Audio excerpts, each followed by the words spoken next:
Vijay is going to stay here for many more years. 2031 வரைக்கும் இவருடைய ஆட்சி கவுளும்னு நான் நினைக்கல.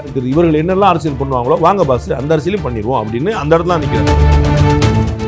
GT Holidays presents Behind What's Beyond the News with Rangaraj Pandey, powered by Kartipuram, Coimbator's 200-acre Dream Township Premium Plots, Arabian Gardens Seafood Restaurant, Air Fiber Wi-Fi, Naturals, world's fastest growing salon chain, Dr. Srivarma Oil Tarum Ayurveda.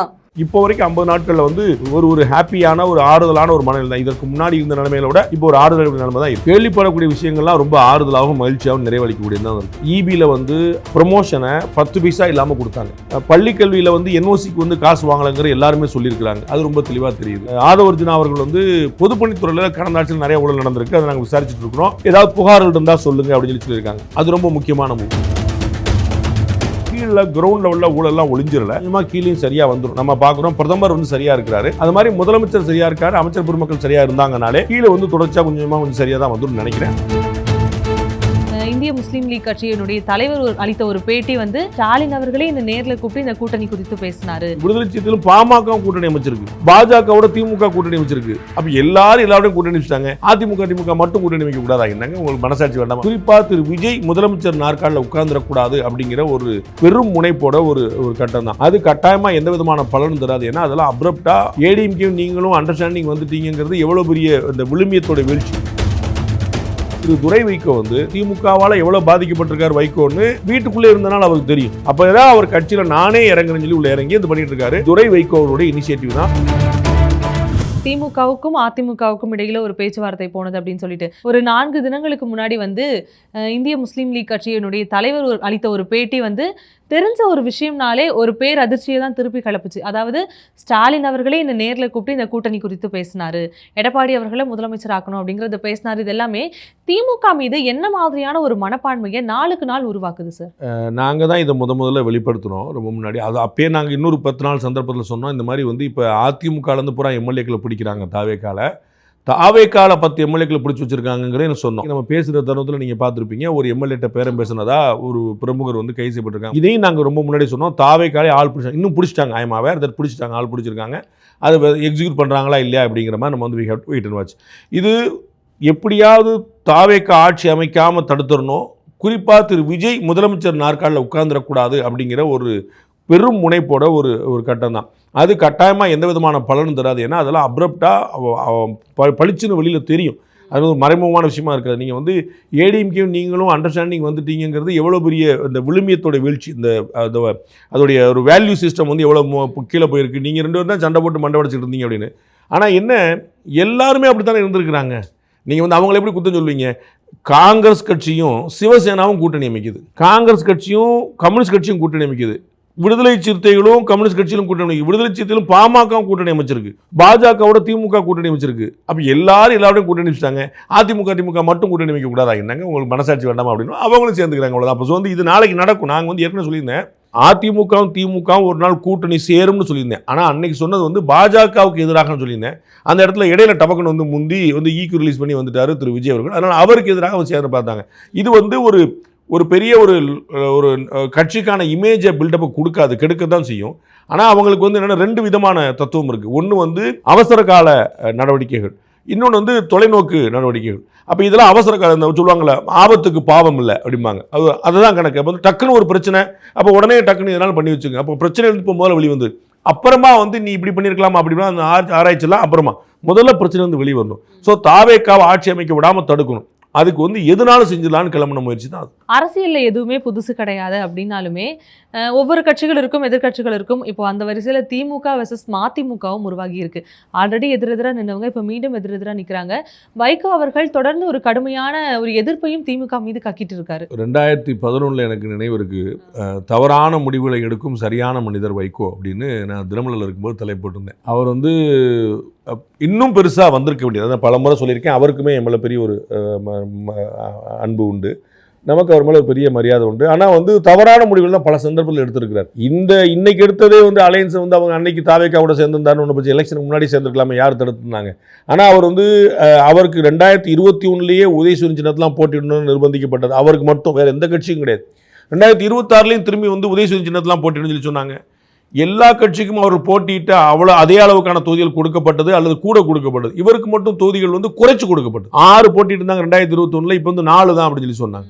அப்போ இதுதான் பார்க்க, நம்ம வந்து எல்லா கட்சிகளும் 2 சீட்டு தான் ஜெயிச்சாங்க. எல்லா கட்சிகளுமே வந்து கூட இப்போ விடுதலை சிறுத்தைகள் 2 தான் ஜெயிச்சது, ஆனால் அவங்களுக்கு 8 கொடுத்தாங்க. கம்யூனிஸ்ட் கட்சி 2 தான் ஜெயிச்சாங்க, அவங்களுக்கு 6 ரீட்டைன் பண்ணாங்க 2 கம்யூனிஸ்ட் கட்சியுமே. அப்போ வந்து எல்லோருமே ஒரே லெவலில் பெர்ஃபார்ம் பண்ண போது அவங்களுக்கு வந்து கூடுதலான கௌரவம் கொடுக்கப்பட்டது.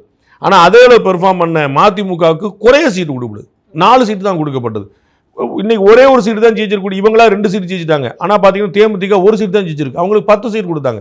இப்போ இவ்வளவு தூரம் ஹியூமிலியேட் பண்ணப்படுறதுங்கிறது வெளியில இருந்து பார்க்குற எங்களுக்கே தெரியுது. கூடவே இருந்து பாதிக்கப்பட்ட வைகோக்கு ஏன் தெரியலன்னு தெரியல. அப்போ எது கம்பல் பண்ணுச்சு? பல முறை கேட்டப்போ இல்லை நான் ரொம்ப தூரம் கடந்து வந்துட்டேன், என்னுடைய வாழ்நாளின் கடைசி நாள் வரை நான் திராவிட இயக்கம் தான் இருப்பேன், அதில் நான் வந்து முழுக்க திமுக தான் இருப்பேன், நான் கலைஞருக்கு சத்தியம் பண்ணி கொடுத்துருக்கேன்னு உங்களுக்கு தெரியும். திரு வைகோ வந்து ரொம்ப உணர்ச்சிப்படக்கூடியவர். அவர் பேச்சில் செயலில் சிந்தனை எல்லாமே பயங்கர உணர்ச்சி.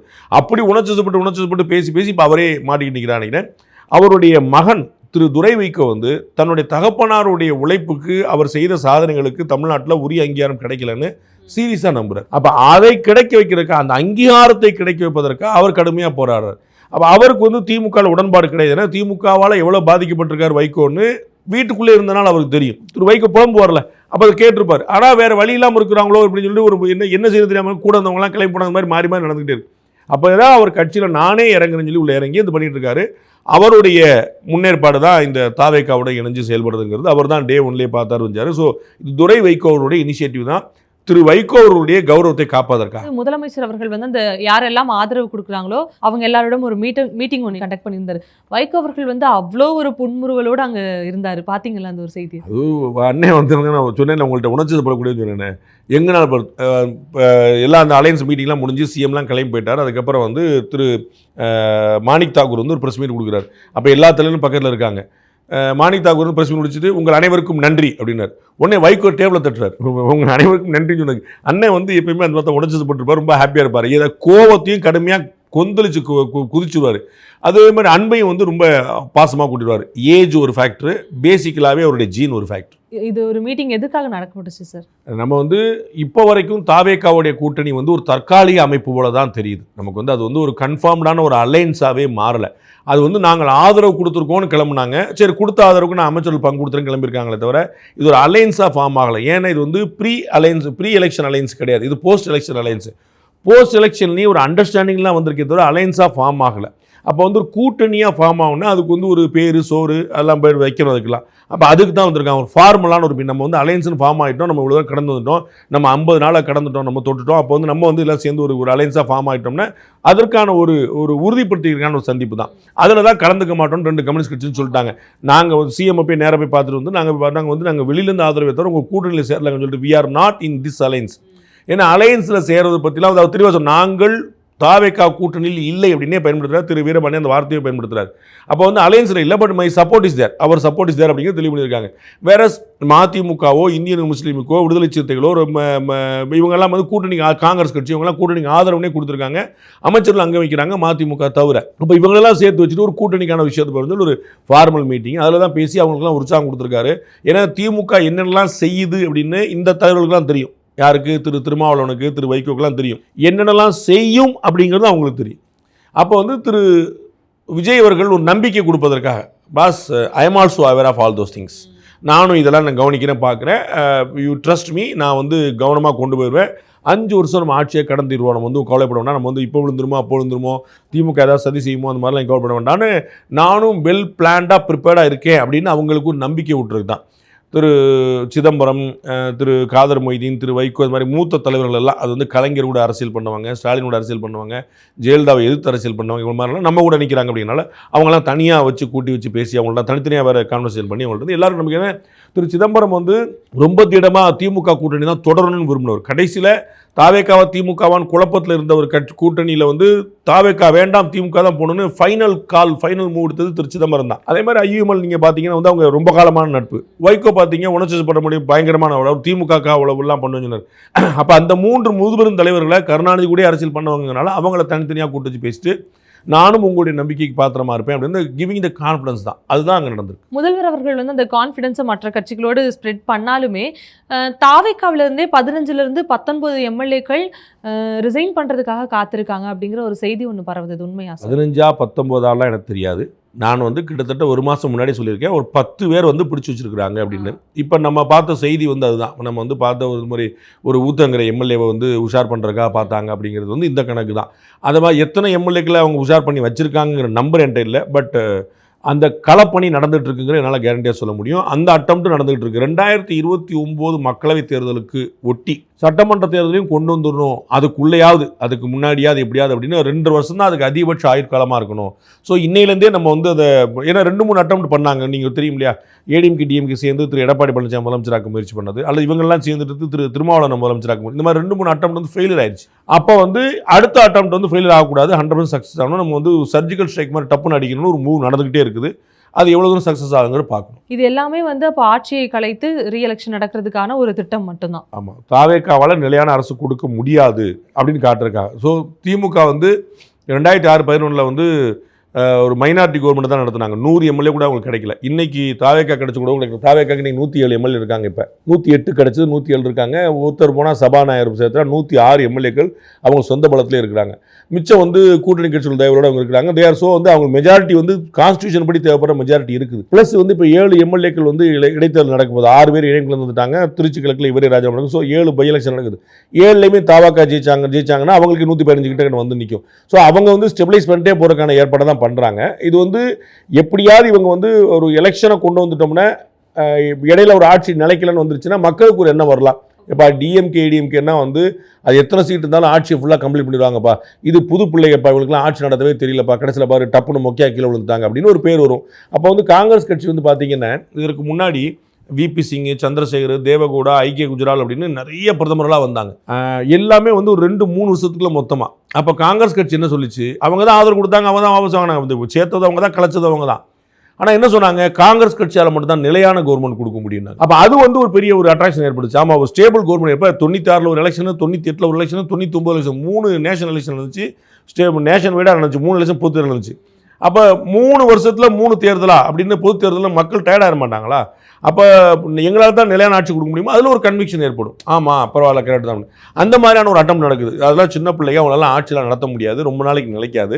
எங்களால் தான் திமுக நல்லதோ போலதோ எங்கள் 2 பேருக்கும் ஒருத்தர் தான் அப்படிங்கிற அட்டம் தான் நடக்குது, தொடர்ந்து நடக்கும். ஒருவேளை அவங்க நினைக்கிற மாதிரியே ரீஎலெக்ஷன் நடக்குது அப்படின்னா திமுகவுக்கு அப்பவும் கூட்டணி கட்சிகளுடைய பலம் தேவைப்படும்ல சார்? 2026 இவங்க வந்து வென்றிருக்காங்க. 2031 வரைக்கும் இவருடைய ஆட்சி கவுளும்னு நான் நினைக்கல. Vijay is going to stay here, அதான் ஃபார் மெனி மோர் இயர்ஸ். அவர் வந்து இங்கே அரசியலையும் ஆட்சியிலையும் நிலைத்து நிற்பதற்கான அறிகுறிகள்லாம் தெரிகிறது. நல்லதுன்னு நான் சொல்லலை, சரியானவர்னு நான் சொல்லலை, நல்லாட்சி பண்ணுறாருன்னு நான் சொல்லலை.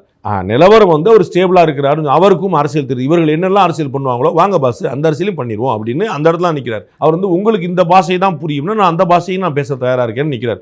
அது வந்து இப்போ எம்எல்ஏக்கள் ராஜினாமா பண்ண சொல்லி கொண்டு வர சரியா அப்படின்னா எனக்கு ஏற்பு இல்லை.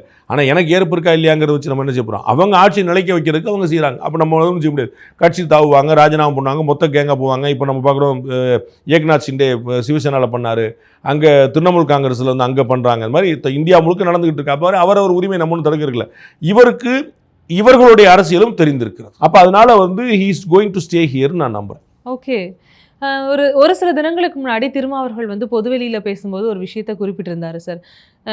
மன்னார் கோவிலில், காட்டு மன்னார் கோவிலில் ஏன் திருமா நிற்கலை அப்படிங்கிறத யாராவது போய் டிஎம்கே கிட்ட கொஸ்டின் பண்ணீங்களா அப்படின்னு கேட்டிருந்தார். அதற்கான விளக்கத்தை அவரே சொல்லிட்டாரு. திரு கார்த்தி செல்வனுக்கு அவர் கொடுத்த பேட்டியில் அவரே சொல்லிட்டாரு. நான் வந்து தொங்கு சட்டமன்றம் அமையும்னு நினச்சேன், அப்போ குதிரை பேரம் நடக்கும்னு நினச்சேன். அதை கட்சித் தலைவராக நானே ஒரு எம்எல்ஏவாக இருந்தால் எங்களுடைய எம்எல்ஏ விலை பேசுறதுக்கு தயங்குவாங்க, விலை போக மாட்டாங்கன்னு நினைக்கிறேன். அதனால தான் நான் அவரே சொல்லியிருக்காரு. இல்லை இருக்குது. ஸோ அவருடைய கட்சி எம்எல்ஏக்கள் அவரே நம்பலன்னு பார்த்துக்கலாம். இல்லை திமுகவுக்கு வந்து பெரும்பான்மை கிடைக்காதுன்னு முதலே முடிவு பண்ணிட்டாருன்னு பார்த்துக்கலாம். அந்த கணக்கு தானே, வேற என்ன சொல்ல முடியும்? திரும்ப அவருடைய நிலைப்பாடு என்னவா சார் இருக்கும் இனி வரும் தேர்தல்களில்? எல்லா அரசியல் கட்சியோட நிலைப்பாடு எப்படி இருக்குமோ அப்படி தான் இருக்கும். அவர்களுக்கு எது பலன் அளிக்குமோ அது. எந்த கட்சி வந்து மக்களுக்காக சேவை செய்ய சர்வப்பரி தியாகம் பண்ணி நான் வந்து மக்களை தவிர வேறு எந்த சிந்தனையும் இருப்பேன்னு யார் வந்து எந்த கட்சி வந்து நிற்க சொல்லி தான் ஒரு கட்சி சொல்லுங்கள். எல்லா கட்சியும் அவரவர் ஆட்சி அவரவர் நலனுக்காக தான் வந்து உட்கார்ந்துருக்காங்க. அதே தான் அண்ணன் திருமாவளவன் நினைப்பார். அவருக்கு எது கெயினோ நினைப்பார். அவர் வந்து அதிமுக கூட கூட்டணி வைத்திருந்தவர், அவர் பாமகவோடு கூட்டணி வைத்திருந்தவர், பாஜக கூட்டணியோடு சேர்ந்து இருந்தவர். இன்றைக்கி நீங்கள் கேளுங்க, பாஜக பாமக தவிர நாங்கள் யாரோடையும் கூட்டணி வைக்க தயங்க மாட்டோம் பார். அந்த பாஜக கூட்டணியில் இருந்தவர், அதை யார்ட்டையும் சொல்ல மாட்டார். பாமக கூட கூட்டணி வச்சவர், ஐயா மருத்துவர் ராமதாஸுக்கு தமிழ் குடி தாங்கின்னு பட்ட பேர் கொடுத்தவர், அதை யார்ட்டையும் சொல்ல மாட்டார். அப்போ வந்து இன்னைக்கு என்ன நிலைப்பாடு எடுத்திருக்கோ அதுக்கு முரணான நிலைப்பாடு அவரே எடுத்திருக்கிறார். இதுதான் பாயிண்ட் நம்ம. அப்போ அவருடைய கட்சிக்கு எது நல்லதோ அவர் எடுப்பார். அவர் அழகாக சொல்கிறார்ல, 2 எம்எல்ஏ தான் எல்லாரும் அமைச்சரில் பங்கேற்கணும் விரும்பினாங்க, அதில் வந்து நான் பங்கேற்கணும் சிலர் விரும்பினாங்க. ஆனால் வந்து அது வன்னியரசுடைய வாய்ப்பை பறித்த மாதிரி இருக்கும். அவர் தான் கட்சியில் மூத்தவர், அவர் தான் இன்றைக்கி எம்எல்ஏ. நான் எம்பியாக இருந்து ராஜினாமா பண்ணி இடைத்தேர்தலில் போட்டிட்டு எம்எல்ஏவாகி மந்திரியாகி வர்றது வந்து நியாயமற்றதாக இருக்கும், பேராசை மாதிரி நினைப்பாங்க. அதனால கொடுத்தேன். அப்போ வேறு வழி இல்லாமல் கொடுத்தாராங்கிற மாதிரி வந்து நிற்குது. உங்களுக்கு புரியுங்களா? அப்போ வந்து எது அவருடைய கட்சிக்கு அப்போ தான் சேஃபாக இருக்கும். 2 எம்எல்ஏ தான் இருக்கிறாங்க. ஒரு எம்எல்ஏ போனால் கூட கட்சி தாவல் தடைச்சதும் பொருந்தாது. உங்களுக்கு ஞாபகம் இருக்கா? அம்மா மக்கள் முன்னேற்ற கழகத்தில் ஒரே ஒரு எம்எல்ஏ இருந்தார், அவர் போயிட்டார், கட்சி தாவல் தடைச்சட்டமே கிடையாது. உங்களுக்கு அதை மாதிரி 2 பேரில் ஒருத்தர் போனாலும் ஒரு பிரச்சனை கிடையாது. அப்படி அந்த மாதிரி ஒரு அசாதாரணமாக சொல்லி வந்திருக்காங்க. அவருடைய கட்சிக்கு இதனால தான் செஞ்சிருக்காரு. அதே தான் எல்லா கட்சிக்காரங்களும் செய்கிறாங்க. அதே தான் மதிமுக, அதே தான் வந்து இந்தியன் முஸ்லீமுக்கு, அதே தான் 2 கம்யூனிஸ்ட் கட்சி எல்லாருமே அதான் செஞ்சிருக்காங்க.